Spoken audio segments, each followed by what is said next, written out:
আসসালামু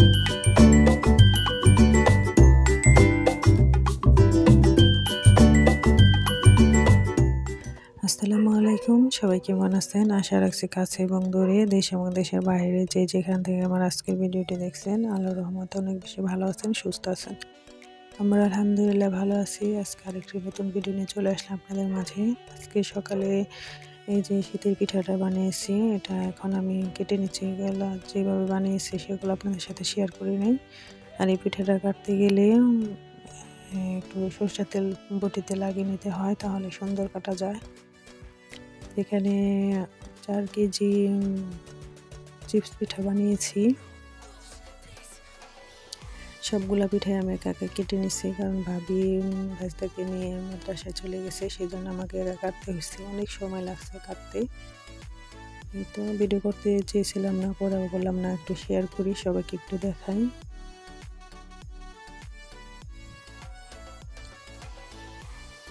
এই তো চিপসগুলো আমার কাটা হয়ে গেছে। এখন আমি ছাদে শুকাতে নিয়ে যাব, আমি আর আমার মা। সবগুলো কাটা হয়েছে, অনেক সময় লাগছে, অনেক কষ্ট হয়েছে কাটা।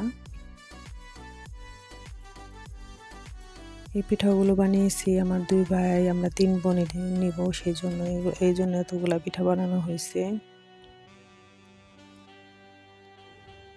এই তো বানানো শেষ হয়েছে, এরপর আবার বাজার থেকে মাছ কিনে নিয়ে আসছি। এই তো মাছ, এখানে কিছু মাছ আমার মার আছে আর কিছু মাছ আমি ঢাকা নিয়ে যাব, সেই জন্য এই মাছগুলা বাজার থেকে আনা হয়েছে।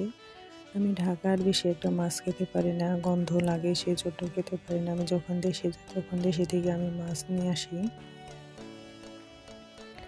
এরপরে যাই হোক, মাছ কাটা হয়েছে, দুপুরে খাবার হয়েছে। এরপরে বিকেলে আমরা চলে আসলাম ঘুরতে, কারণ আমাদের বাড়ির থেকে, এটাকে বলা হয়, দেশে যারা থাকেন গ্রামে তারা বুঝতে পারবেন, এটাকে বলা হয় ভিটা।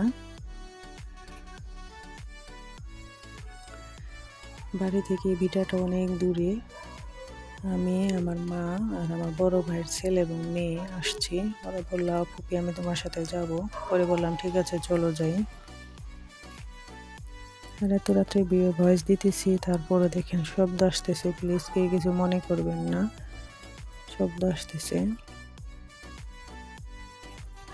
এই ভিটাটা অন্য একটা লোক করছে, কিছু সবজি বুনছে, কারণ আমার বড় ভাই সব কাজ একটা পছন্দ করে না বা পারে না, আর কি পারে না সেটাই বলছি। কিন্তু আমার ছোট ভাই আর কি উনি পারে, কৃষকের কাজ একটা করতে পারে, কিন্তু আমার ছোট ভাই বাহিরে গেছে।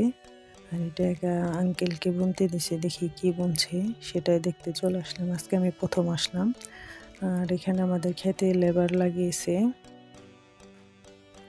4 জন। ছোট ভাই ফোন দিয়ে বলছে যে লেবারগুলি কি কাজ করতেছে, মা তুমি কি একটু দেখে আসবা। আর আমার কথা বলছে, ওকে বলবা একটু ভিডিও করে যেন আমার কাছে পাঠায়, সেজন্য আর কি আমি আসছি। এই তো মিষ্টি কুমড়া গাছ বুনছে, তারপরে লাউ গাছ বুনছে, টমেটো গাছ। আর আমি ফার্স্টে এটা ভাবছিলাম বাঙ্গি গাছ, পরে দেখি কি না এটা খিরাই গাছ বুনছে। মাশাআল্লাহ খুব সুন্দর হয়েছে খিরাইগুলা। এই পর্যন্ত যারা আমার ভিডিওটি ধৈর্য সহকারে দেখতেছেন, প্লিজ একটা লাইক দিয়ে দিবেন। আপনাদের লাইকই পারে আমার ভিডিওটি অসংখ্য মানুষের কাছে পৌঁছে দিতে।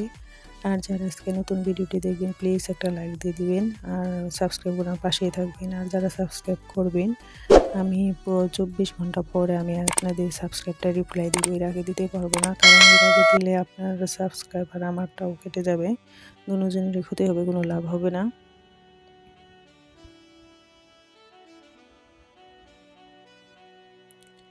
এই তো আমি এক এক করে গাছগুলা দেখছিলাম, আর এগুলো আমি ভিডিও করছি, আমার ভাইয়ের কাছে পাঠাইছি। মাশাআল্লাহ প্রায় গাছই শশা, কি বলে এটাকে, শশা না খিরাই, খিরাই চলে আসছে। আমি একটা খিরাই ছিঁড়ে খেয়েছি, ভীষণ মিষ্টি, মজা লাগছে অনেক। আর এই পাশেও লাউ শাক, মিষ্টি কুমড়া শাক অনেক হয়েছে।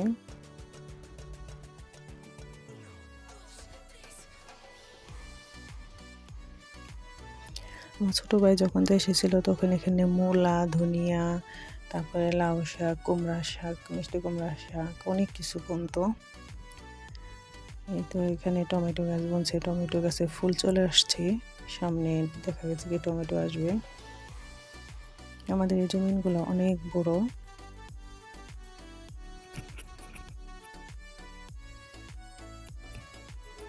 মানুষ না থাকলে কিছুই করা যায় না। এগুলা দেখেন আমার ক্ষেতটা অনেক বড়, বিশাল বড়। যে 2টা লেবার এই সাইডে কাজ করতেছে।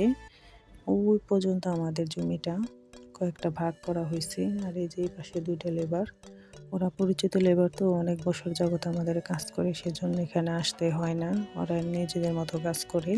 তো যাই হোক, ওগুলা দেখি।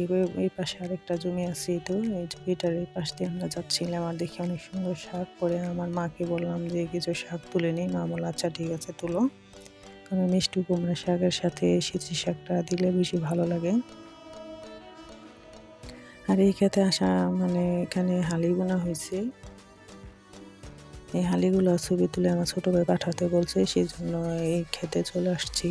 আমার এই যে ছোটো ভাইস্তার ভাস্তিটা বলতেছে দাদু এটাও কি আমাদের ক্ষেত? ওইটা আমার মা বলতেছে হ্যাঁ ভাই, এটা তোমাদের ক্ষেত।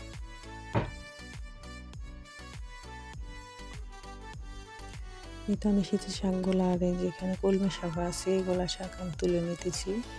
এখানে কয়েক পদের শাক হবে, ভীষণ এইসব শাক খেতে ভীষণ মজা। এই তো আমাদের হালি ক্ষেতটা আমি পুরোটা আপনাদের সাথে একটু শেয়ার করে দেখাই। দেখেন কি সুন্দর দেখাচ্ছে হালি ক্ষেতটা। হালি ক্ষেতের এক সাইডে এই হালি বুনছি, তার ওই সাইডেও জায়গা আছে, নামায়ও জায়গা আছে। আমাদের সবগুলা ক্ষেতই বিশাল বড় বড়। হালিগুলা কি সুন্দর হয়েছে, ধরতে ভীষণ ভালো লাগতেছিল।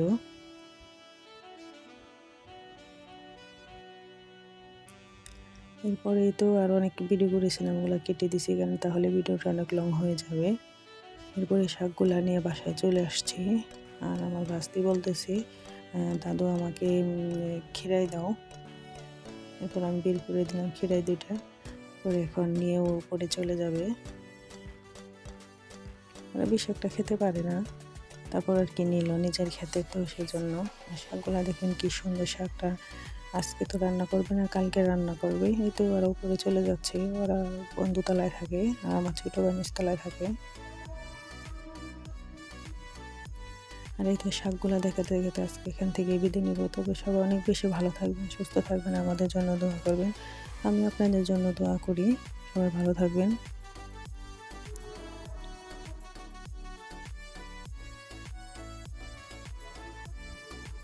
আল্লাহ হাফেজ। আসসালামু আলাইকুম।